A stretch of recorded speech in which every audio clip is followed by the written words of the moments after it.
I'm here to talk to you today about one thing: glass. Now in New Orleans, we do three things really well: music, booze, and food.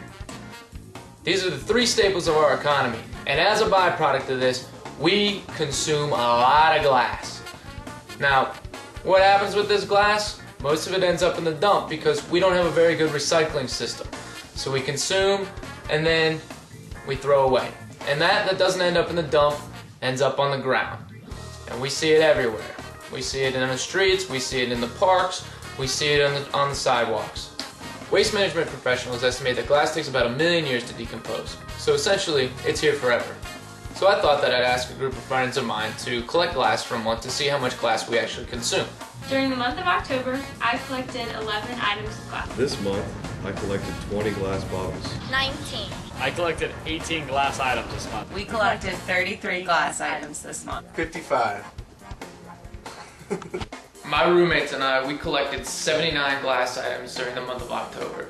And as you can see, it's not all booze. We have peanut butter, pickle jars, sauce jars, everything. So what does that give us? It gives us a total of 235 items collected between 15 individuals.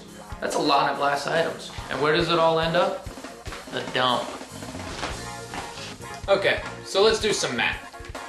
We'll assume, being generous, that every New Orleanian throws away about 10 items of glass per month. Now, for the sake of math, we'll assume that there's 300,000 New Orleanians.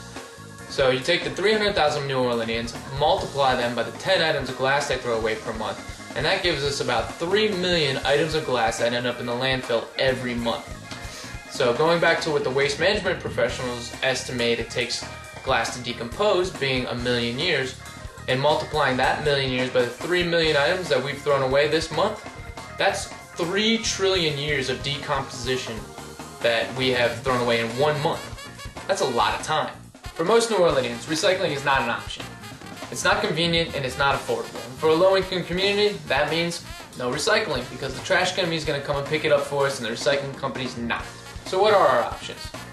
We can take it to Target, we can take our glass to Whole Foods, we can take it over to Tulane and drop it off for the kids to use in their glass bowling class, and we can drop it off at NOLA Glass, which uses it for coastal restoration projects. By now you're probably wondering why this is so important. Well, glass presents daily problems for all of us. Simple things such as popping the tires on our car or popping the tires on our bikes. And many times this is a problem because it costs us money, costs us time, and it costs us a lot of stress. Glass on the ground also puts us at risk for getting cuts on our feet, which, if untreated, open wounds can lead to bacterial infections, potentially gangrene, even staph infections are becoming more common. These are all just a few issues that are problems with glass in the ground. With all of the daily problems in New Orleans, glass is one thing that we can certainly tackle. New Orleans, I encourage you to recycle your glass when you can and to join your community in the fight to make glass an affordable, recyclable option again. New Orleans, what would Drew do?